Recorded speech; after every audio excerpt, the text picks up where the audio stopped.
being a child and sort of crawling around the house, I remember these Turkish carpets. And there were these scenes, these battle scenes, these love scenes. I mean, look, this animal is trying to fight back the spear from this soldier. And this, my mom took these pictures actually last week of our carpets. And I remember this to this day. There was another object, this sort of towering piece of furniture with creatures and gargoyles and nudity and, you know, pretty scary stuff when you're a little kid. What I remember today from this is that objects tell stories. So storytelling has been a really strong influence in my work. And then there was another influence. I was a teenager, and at 15, 16, I guess like all teenagers, we want to just do what we love and what we believe in. So I took the two things, I fused together the two things I loved the most, which was skiing and windsurfing. Those are pretty good escapes from the drab weather in Switzerland. So I created this compilation of the two. I took my skis and I took a board and I put a mast foot in there and some foot straps and some metal fins. And here I was sort of going really fast on frozen lakes. It was really a death trap. I mean, it was incredible. It worked incredibly well, but it was really dangerous. And I realized then I had to go to design school. I mean, look at those graphics there.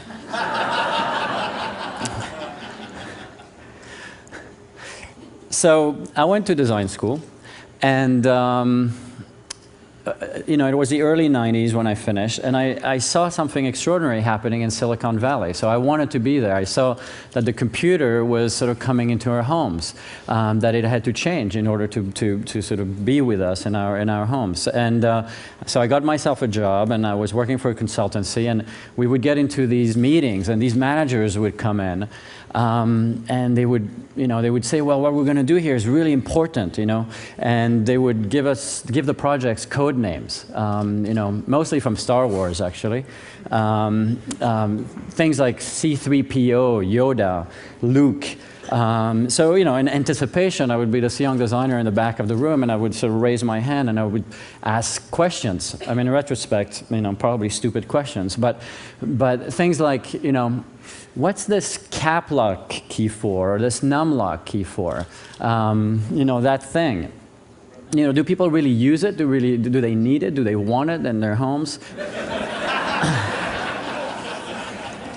What I realized then is they didn't really want to change sort of the legacy stuff. They didn't want to change the insides. They were really looking for us, the designers, to create the skins, to sort of put the outside, to create, you know, to put some pretty stuff outside of the box. And I didn't want to be a colorist. You know, it wasn't what I wanted to do. I didn't want to be a stylist in this way. And then I saw this quote: "Advertising is a price companies pay for being unoriginal." So I had to start on my own. So I moved to San Francisco, and I started a little company, Fuse Project. And what I wanted to work on is important stuff. And I wanted to really sort of not just work on the skins, but I wanted to work on the entire human experience. So the first projects were sort of humble, but they took technology and maybe made it into things that people would use in a new way, maybe finding some new functionality. This is a watch we made for Mini Cooper, the car company, right when it launched. And it's the first watch that has a display that switches from horizontal to vertical. And that allows me to sort of check my time really discreetly here without bending my elbow. And other projects which were really about transformation, about sort of matching sort of the human need. This is a little piece of furniture for an Italian manufacturer, and it ships completely flat, and then it folds into a coffee table and a stool and whatnot. And something a little bit more experimental. This is a light fixture for Swarovski, and what it does is it changes shapes. It goes from a circle to a round to a square to a figure eight. And just by drawing on a little computer tablet, the entire light fixture sort of adjusts to what shape you want. And then finally, the leaf lamp for Herman Miller. This is a pretty involved process. It took us about 4.5 years, but I really was looking for creating a unique experience of light, a new experience of light. So we had to design both the light and the light bulb. And that's a unique opportunity, I would say, in design.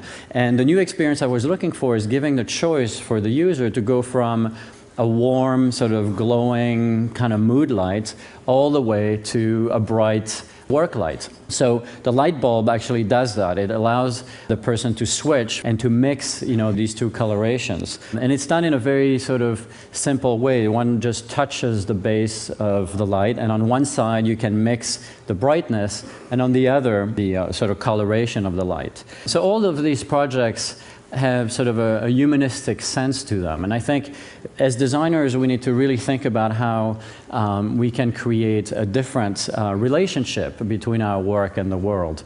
Whether it's for business or as I'm going to show on some sort of civic type projects. Because I think everybody agrees that as designers, we bring value. Value to business, value to the users also. But I think it's the values that we put into these projects that ultimately create the greater value. And the values we bring can be about environmental issues, about sustainability, about low power consumption. They can be about function and beauty. They can be about business strategy. But design is really the glue that brings these things together. Jawbone is a project that you're familiar with, and it has a humanistic technology. It feels your skin. It rests on your skin, and it knows when it is you're talking. And by knowing when it is you're talking, it gets rid of the other noises that it knows about, which is the sort of environmental noises. But the other thing that's humanistic about Jawbone is that we really decided to sort of take out all the techie stuff and all the nerdy stuff out of it and try to make it as beautiful as we can. I mean, think about it. The care we take in selecting sunglasses or jewelry or our accessories is really important. So if it isn't beautiful, it really doesn't belong on your face. And this is what we're pursuing here. But how we work on Jawbone is really unique. I want to point at something here on the left. This is the board. This is one of the things that goes inside that makes this technology work. But this is the design process. There's somebody changing the board, putting traces on the board, changing the location of the ICs as the designers on the other side are doing the work. So it's not about slapping skins anymore on a technology. It's really about designing from the inside out. And then on the other side of the room, the designers are making small adjustments, sketching, drawing by hand, putting it on the computer, and it's what I call being design driven. There's some push and pull, but design is really helping define the whole experience from the inside out. And then, of course, design is never done. And this is the other new way, the other way that is unique in how we work is because it's never done, you have to do all this other stuff, the packaging and the website, and you need to sort of continue to really touch the user in many ways. And but how do you retain somebody when it's never done? And Hossein Rahman, the CEO of Aleph, Jawbone, really understands that you need a different structure. So in a way, the different structure is that we're partners. It's a partnership. We can continue to work and dedicate ourselves to this project, and then we all sort of share in the rewards. And here's another project, another partnership type approach. This is called Y Water, and it's this guy from Los Angeles, Thomas Arndt, Austrian originally, who came to us, and all he wanted to do is to create a healthy drink or an organic drink for his kids to replace the sort of high sugar content sodas that he's trying to sort of get them away from. So we worked on this bottle, and it's completely symmetrical in every dimension. And this allows the bottle to turn into a game. The bottles connect together, and you can create different shapes, different forms. Thank you. And then while we were doing this, the shape of the bottle upside down reminded us of a Y. And then we thought, well, these words, why and why not, are probably the most important words that kids ask. So we called it Why Water. And so this is a place, another place where it all sort of comes together in the same room. The three-dimensional design, the ideas, the sort of the branding, it all becomes sort of deeply sort of connected. And then, you know, the other thing about this project is, you know, we bring intellectual property, you know, we bring a marketing approach, we bring all this stuff, but I think at the end of the day what we bring is these values, and these values create a soul for the companies we work with. And it's especially rewarding when your design work becomes a creative endeavor, when others can be creative and do more with it. Here's another project which I think really sort of emulates that. This is the one laptop per child, the $100 laptop. I mean, this picture is incredible. In Nigeria, people carry their most precious belongings on their heads. This girl is going to school with a laptop on her head. I mean, to me, it just means so much. But when Nicholas Negroponte, and he's spoken about this project a lot, he's the founder of OLPC, you know, came to us, he really, about 2.5 years ago, there were some clear sort of ideas. You know, he wanted to bring education and he wanted to bring technology, and those are pillars of his life, but also pillars of the mission of one laptop per child. But the third pillar that he talked about was design. And you know, at the time I wasn't really working on computers. I didn't really want to from the previous adventure. But what he said was really significant, is that design was going to be why the kids were going to love this product, how we were going to make it low cost, robust, plus he said he was going to get rid of the cap lock key and the numlock key too. So I was convinced. We designed it to be iconic, to look different, to look like it's for a kid, but not like a toy. And then all these sort of, the integration of all these great technologies which you've heard about, you know, the Wi-Fi antennas that allow the kids to connect, the screen which you can read in sunlight, the keyboard which is made out of rubber and is protected from the environment. You know, all these great technologies really happened because of the sort of the passion and the, you know, the OLPC people and the engineers.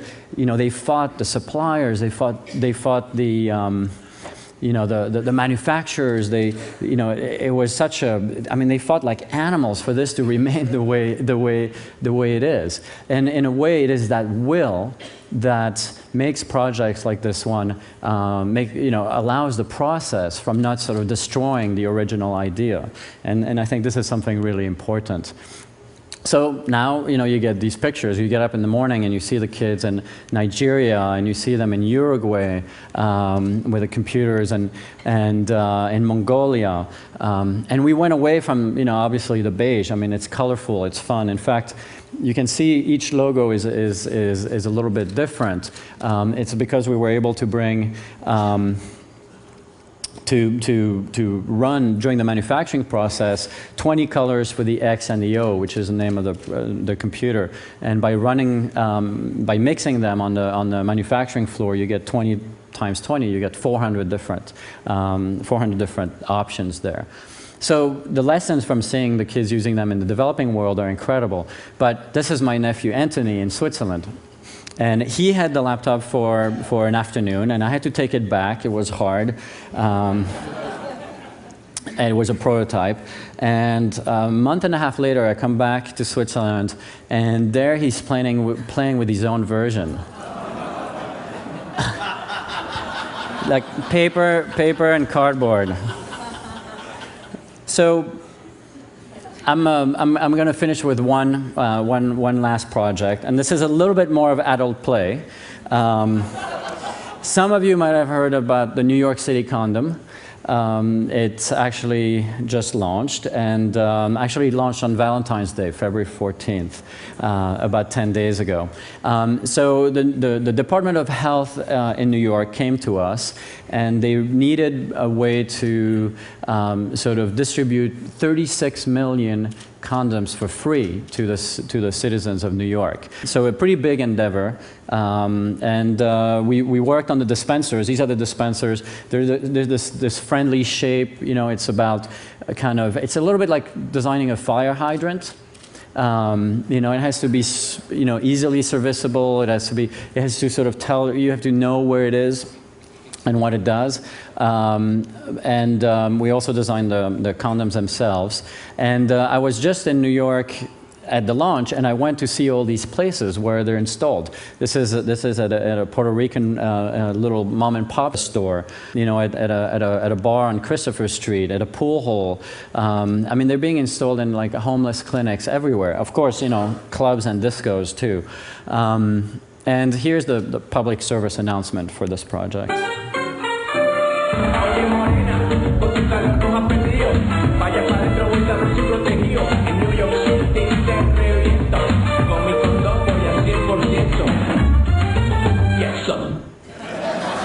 Get some.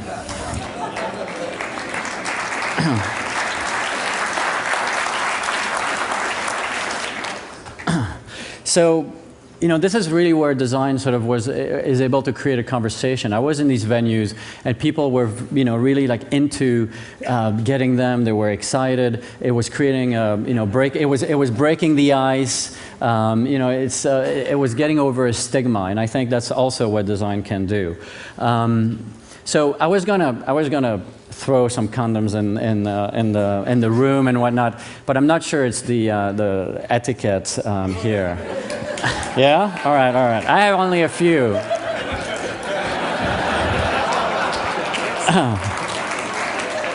So I have more. You can always ask me for some more later. And if anybody asks why, you know, you're carrying a condom, you can just say you like the design. You know.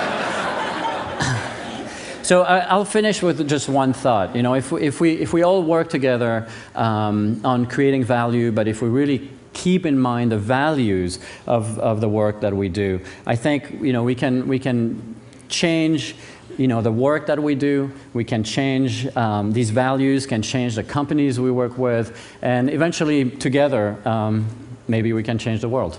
So thank you.